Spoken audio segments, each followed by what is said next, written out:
সুধী দর্শক মন্ডলী, নিউ ভিউতে আবারও স্বাগত। আহ আজকে আমরা যুক্তরাষ্ট্রের আহ যেটাকে বলে সাউথ অ্যান্ড সেন্ট্রাল এশিয়ার তিনি অ্যাসিস্ট্যান্ট সেক্রেটারি, যার হাতে বাংলাদেশ সহ সাউথ অ্যান্ড সেন্ট্রাল এশিয়ার ফান্ড রয়েছে। উনি বাংলাদেশে এসছেন, কয়েকদিন ধরে উনি ভিজিট করছেন। বাংলাদেশের বিভিন্ন মন্ত্রণালয়ে উনি যাচ্ছেন। নতুন বিএনপি সরকার, তাদের মনোভাব বোঝার জন্য উনি চলে এসেছেন, এবং অ্যাসিস্ট্যান্ট সেক্রেটারি কিন্তু এই অঞ্চলের একজন গুরুত্বপূর্ণ ব্যক্তি।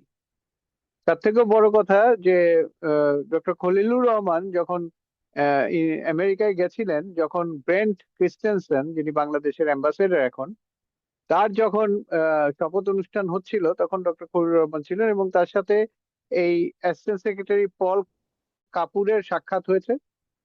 এবং তখন ইউএসটিআর এর সাথে বাংলাদেশ ট্যারিফ নিয়ে নেগোসিয়েশন চলছিল। ওই সময় খলিলুর রহমানের সাথে পল কাপুরের যে দেখা হয়, যোগাযোগ হয়, এবং পরবর্তীতে উনি বাংলাদেশ সফরে এসছেন এখন আফটার দ্য ইলেকশন। এটা সবচেয়ে আমেরিকার বলতে গেলে আমেরিকার সবচেয়ে বড় সফর বিএনপি গভর্নমেন্টের সময়। আহ এখন ব্যাপার হচ্ছে যে এই যে মিস্টার পল কাপুর, উনি বাংলাদেশে এসছেন, তার কারণ হচ্ছে যে এখানে বাংলাদেশের সাথে আমেরিকা একটা ট্রেড বৃদ্ধি করতে চায়। আপনারা জানেন বাংলাদেশের সাথে আমেরিকার অনেক বছর ধরেই টিকফা একটা চুক্তি ছিল, এবং তার আন্ডারে একটা ফোরাম ছিল, যে ফোরাম প্রতি বছর একবার বাংলাদেশে হতো মিটিং সরকারি পর্যায়ে, এবং আরেকবার আমেরিকায় মিটিংটা হতো। তো ওইটার প্রাসঙ্গিকতা ছিল যে এরকম একটা এগ্রিমেন্ট করা যায় বা যাবে, বা পরবর্তীতে যাবে, ওইটা দ্যাট ওয়াজ এ ফোরাম। এবং এখন যেটা হয়েছে সেটা এগ্রিমেন্ট হয়েছে, এবং আমেরিকা সবার সাথে এগ্রিমেন্ট করে না। আমেরিকা কোয়ালিটি, যেখানে কোয়ালিটি কাজ করতে পারবে সেখানে এগ্রিমেন্ট করবে। যেমন আপনারা জানেন যে ম্যাকডোনাল্ডস অনেক চেষ্টা করেও বাংলাদেশে ব্যবসা করতে পারে নাই বা আসতে পারে নাই, বিকজ অফ কমপ্লায়েন্স ইস্যুস। তাদের যে সিকিউরিটি, তাদের যে খাবারের মান, এই সমস্ত জিনিসের ব্যাপার দেখে তারা আর বাংলাদেশে আসতে পারে না। অথচ আমেরিকার ম্যাকডোনাল্ডস হচ্ছে সবচেয়ে চিপ খাবার। তাহলে আপনি বোঝেন কম্প্যারিজনটা, স্ট্যান্ডার্ড কম্প্যারিজনটা কোথায়। তো ওই হিসাবে বাংলাদেশকে যখন এগ্রিমেন্টে নিল, চুক্তি করলো, এবং চমৎকার একটা চুক্তি করেছে, যেটা বলবো যে সবকিছু ছাপিয়ে যে চুক্তিটা হয়েছে সেটা হচ্ছে কটন, আমেরিকার কটন বাংলাদেশে আসলে সেটা দিয়ে তৈরি করা পোশাক আবার আমেরিকায় ফেরত গেলে সেটার ভিতরে সেখানে কোনো পার্সেন্টেজ টেরিফ আসবে না, 0% হবে। যার কারণে 18% টেরিফ নিয়েও ইন্ডিয়া এখন মহা দুশ্চিন্তায় আছে যে বাংলাদেশের সাথে কিভাবে কম্পিট করবে, স্পেশালি আরএমজি সেক্টরে, রেডিমেড গার্মেন্টস এ। তো এছাড়াও বাংলাদেশের সাথে আমেরিকার চুক্তিটা মানে অনেকাংশেই উইন উইন। তার কারণ হচ্ছে বাংলাদেশকে অ্যাকচুয়ালি ইম্পোর্ট করতে হয় প্রচুর খাদ্যদ্রব্য, এগ্রিকালচার প্রোডাক্ট, এবং ম্যাক্সিমামই ইন্ডিয়া থেকে করে থাকে, যেমন হুইট, ইভেন কটনও। তারপরে আহ আছে আরো পেঁয়াজ পেঁয়াজ, অনিয়ন, অনেক কিছুই আছে। আমেরিকার এই এগ্রিকালচার প্রোডাক্ট গুলো বাংলাদেশ নেওয়াতে বাংলাদেশের কাছে আমেরিকার মান অনেক বেড়েছে। America is helpful two Bangladesh, should be helpful two Bangladesh because of this reason. তার কারণ হচ্ছে ডোনাল্ড ট্রাম্প, শুধু ডোনাল্ড ট্রাম্প না, আমেরিকার মূল জিনিসই হচ্ছে এগ্রিকালচার। এখন অনেক কমে গেছে তাদের প্রোডাকশন, কিন্তু একসময় প্রচুর ছিল। মানে একসময় America actually rule the world through agriculture. তো তাদের গম, তারা এমনও দেখা গেছে গম চাল তারা পানিতে ফেলে দিত যাতে এটার মূল্য কমে না যায়, যাতে মূল্য থাকে বিভিন্ন দেশের কাছে। এবং এটা দিয়ে তাদের অনেক ডিপ্লোমেসি চলতো, ফুড ডিপ্লোমেসি, অনেককে সাহায্য দিত, খাদ্য দিত।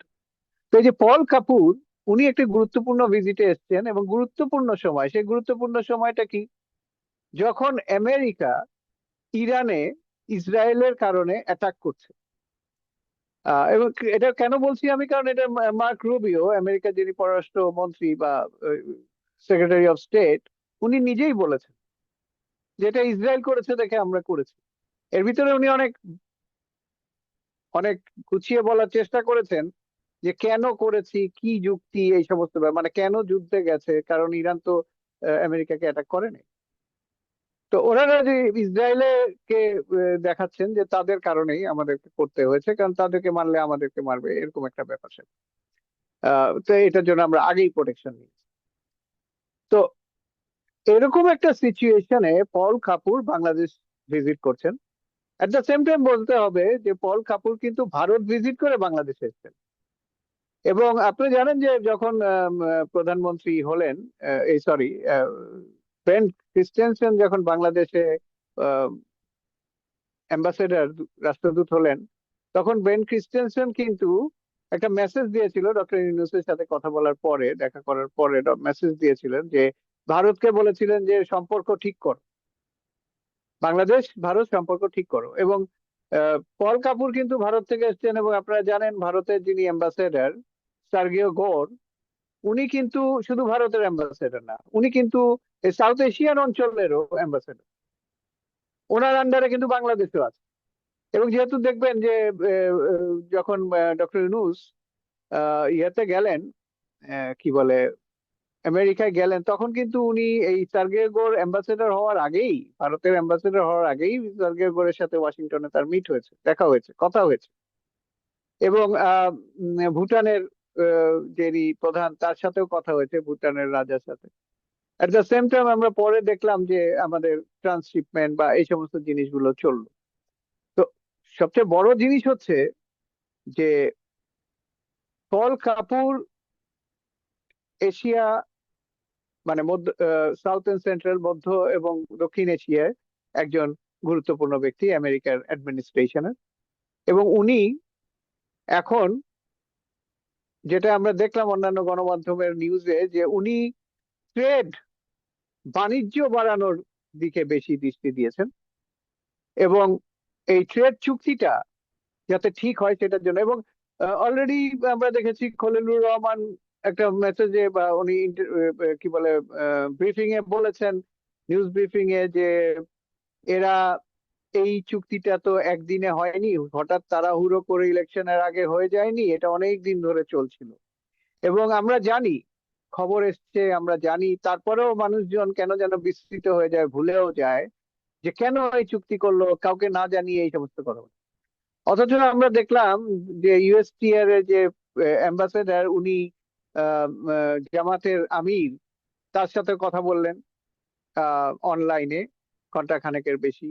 এবং তারেক জিয়ার সাথেও অনেকক্ষণ, ঘন্টা খানেকেরও অনেক বেশি কথা বললেন। এবং এই ব্যাপারে, এই চুক্তির ব্যাপারে, যুক্তরাষ্ট্রের সাথে বাংলাদেশের যে বাণিজ্য চুক্তি, এই চুক্তির ব্যাপারে দুই দলের সাথেই, সম্ভাব্য সরকারি দল এবং সম্ভাব্য বিরোধী দল যেই হোক না কেন, এই বিবেচনা করে যুক্তরাষ্ট্রের ইউএসটিআর এই দুজনের সাথে কথা বলেছেন এবং তারা এগ্রি করেছে, তারপরেই চুক্তিটা সাইন হয়েছে। তো যারা এগুলো নিয়ে না বুঝে উল্টাপাল্টা কথা বলেন, তারা একটু সরকার এবং বিরোধী দলের দুই নেতার কাছে জেনে নিন কি ঘটনাটা কি ঘটেছে। আন্দাজে কথা না বলাই ভালো। তার কারণ হচ্ছে, আপনারা দেখতে পাচ্ছেন যে সারা পৃথিবীর যতই দেশ গুরুত্বপূর্ণ বা উন্নত হোক না কেন, আমেরিকার কাছে কিন্তু কেউই খুব একটা পাত্তা পায় না, বা কেউই আগে আসে না। যেমন আমরা জানি যে চীন এবং রাশিয়া ইরানের বন্ধু। ইরান প্রচুর জিনিস চীন এবং রাশিয়ার কাছ থেকে নিচ্ছে। ইভেন অলমোস্ট 53,000 ড্রোন ইরান রাশিয়াকে দিয়েছে ইউক্রেন যুদ্ধের সময়। So it was a great help. এবং রাশিয়া কিন্তু বসে থাকবে না, রাশিয়া অবশ্যই বলছে, রাশিয়া কথা বলছে, কিন্তু কথার ভেতরে আছে ইরান এখনো তাদের সাহায্য সহযোগিতা কিছু নেয়নি বা চায়নি। কিন্তু যদি দরকার হয় তাহলে এরা কিন্তু জড়াবে। তার কারণ হচ্ছে, আরেকটা কারণ হচ্ছে চীনের ব্যাপারে যদি বলি, চীন হরমুজ প্রণালী দিয়ে যত তেল যায়, এশিয়ায় যত তেল যায়, তার 60% যায় চীনে। এবং চীনের পেট্রোলিয়াম যদি বন্ধ হয়ে যায় তাহলে চীনের সবকিছু বন্ধ হয়ে যাবে। তো চীন এটাকে খুবই গুরুত্বপূর্ণ হিসেবে দেখছে, এই ইরান ওয়ারটা। এবং সে এটাকে ছেড়ে দিবে না, রাশিয়াও ছাড়বে না। এবং আমেরিকা ছাড়বে কি ছাড়বে না সেটা আহ, জানা যাবে আর কয়েকদিন পরেই, যদি আমরা শুনতে পাচ্ছি যে তাদের বিলাস মানে ব্যয়বহুল মিসাইল সিস্টেম, প্রতিরক্ষা সিস্টেম, সেটাখানে মিসাইল গুলা শেষ হয়ে যাচ্ছে এবং তাদের আর এটাকে মানে কন্টিনিউ করার হয়তো ক্ষমতা থাকবে না, নিজস্ব ক্ষমতা থাকবে না, এই সমস্ত অনেক কথা হচ্ছে। কিন্তু আমরা জানি যে ডোনাল্ড ট্রাম্প বলছেন যে না, আমরা সারা মানে যতদিন যায় আমরা চালাতে পারবো, কোনো অসুবিধা নাই। এখন ব্যাপার হচ্ছে যে ডোনাল্ড ট্রাম্পকে তো অনেকেই বলেছিলেন এই যুদ্ধে না যেতে। ইভেন আমরা শুনেছি যে কার্টার কার্লসন উনিও বলেছেন যে আহ, এই যুদ্ধে না যেতে ডোনাল্ড ট্রাম্পকে, কারণ এখানে কোনো স্ট্র্যাটেজিক কোনো উদ্দেশ্য নাই, খালি ইসরায়েলের জন্য যাওয়া, এবং এখানে জিততেও পারবে না। রেজিম চেঞ্জের কথা বলে যেটা যুদ্ধটা হয়েছিল এর আগের বারও তাই হয়েছিল, যে 12 দিনের যুদ্ধ ছিল সেটাতেও রেজিম চেঞ্জের কথা ছিল কিন্তু হয়নি। এবারও সেই রেজিম চেঞ্জের কথা এসছে, এবং এবার খামেনিকে মারতে পেরেছিল, গতবার পারেনি। এবার মারতে পারার কারণে আরো বেশি জোরদার হয়েছিল, কিন্তু ওই দিন ডোনাল্ড ট্রাম্প তো বলেই দিলেন যে আমরা যাদেরকে বসাবো ভেবেছিলাম তারা সবাই মারা গেছে, কেউ এখন নাই। তো খুবই ফানি আর কি, মানে কি করবেন না করবেন বোঝা যাচ্ছে না। তো এই জন্য এটা খুব আনসার্টেন, এটার কোনো প্ল্যান নাই, এটা unplanned. Unplanned is a problematic thing. কি হবে না হবে কেউ বলতে পারবে না, যার কারণে আমরা দেখেছি যে সাউথ এশিয়াতেও যুদ্ধ ছড়িয়ে পড়ছে। এখন এইরকম সময় পল কুপারের ইন্ডিয়া এবং বাংলাদেশ সফর খুবই গুরুত্বপূর্ণ।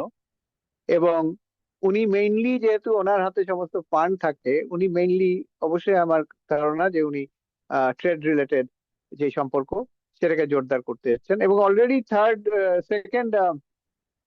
থার্ড চালান কম আমেরিকা থেকে চলে এসছে। সো আমরা দেখতে পাচ্ছি যে থিংস আর মুভিং। এগ্রিমেন্ট হোক, এগ্রিমেন্ট, আবার অনেকে বলছে এগ্রিমেন্ট আবার বিবেচনা করা হবে, কিন্তু কি বিবেচনা করবে? আমেরিকার অস্ত্র যদি বাংলাদেশ নিতে পারে, সেটা যদি সম্ভব হয়, সেটা অবশ্যই বড় এবং ইউনিক, কারণ আমেরিকা সবাইকে অস্ত্র দেয় না, তাদের টেকনোলজি দেয় না। আর এছাড়াও আমেরিকার প্রেজেন্স যদি থাকে বাংলাদেশের সাথে, বন্ধুত্ব সুলভ থাকে যদি বাংলাদেশের সাথে, তাহলে বাংলাদেশের বর্ডারটা অনেক সিকিউর থাকে। ইন্ডিয়া বা বার্মা বা অন্য যারা কেউ যদি বাংলাদেশকে আক্রমণ করতে চায়, তারা 10 বার করে ভাববে। আমাদের রোহিঙ্গা প্রবলেমটাও দূর হবে। রোহিঙ্গা নিয়েও কথা হয়েছে পল কাপুরের সাথে, এবং আমাদের বাংলাদেশ গভর্নমেন্ট তাদেরকে ধন্যবাদ জানিয়েছে, যেহেতু তারা এখানে ফান্ড করেছে রোহিঙ্গাদের। ব্রিটিশ এবং আমেরিকায় ফান্ড করেছে, অন্যদের ফান্ড বন্ধ হয়ে গেছে, তারা এখন আর করছে না। সো আমরা গ্রেটফুল, এবং আমাদের যে গার্মেন্টস যেই পরিমাণে আমেরিকায় যায়, আমাদের trade balance, we should be grateful to America rather than any other country. Our importance should be given to America. এবং আমার মনে হয় পল কাপুর সে কনফিডেন্সটা পেয়েছেন, এবং আমার মনে হয় বাংলাদেশের ব্যাপারে আমেরিকা অনেক কনফিডেন্ট। আগে যেমন ভারতের চোখ দিয়ে দেখতো, এখন নিশ্চয়ই সেটা দেখছে না। এবং যেটা আমাদের অ্যাম্বাসেডর ব্রেন্ট ক্রিস্টেনসেন বলেছেন, যে দুই বড় দেশের মাঝে বাংলাদেশ হারিয়ে যায়, সেটা উনি হতে দিবেন না। বাংলাদেশের একটা আলাদা আইডেন্টিটি আমেরিকার কাছে তুলে ধরবেন। মনে হয় পল কাপুরও তাই করবে, কারণ এটা তার দ্বিতীয় সাক্ষাৎ আমাদের যিনি আহ পররাষ্ট্রমন্ত্রী রয়েছেন খলিল রহমানের সাথে। একবার আমেরিকা হয়েছে, আবার এখানে হয়েছে, এবং খুব কম দিনের ভেতরেই। তারপরে things are moving, things are moving. এবং কটনের ব্যাপারে, যদি টেকনোলজিক্যাল আইটির ব্যাপারে এবং আদারওয়াইজ টেকনোলজিক্যাল ইন্ডাস্ট্রির ব্যাপারে আমেরিকার কাছ থেকে আমরা অনেক কিছু নিতে পারি। ট্রেডে সাহায্য সহযোগিতা নিতে পারি, অনেক দেশের সাথে আমাদের সম্পর্ক তৈরিতে অনেক ধরনের আমেরিকান হেল্প লাগে। আমেরিকা হেল্প করতে পারলে, আমরা যদি তার হেল্পটা নিতে পারি, তাহলে আমাদের জন্য ভালোই হবে বলে আমার মনে হয়। আজ এখানে শেষ। ধন্যবাদ।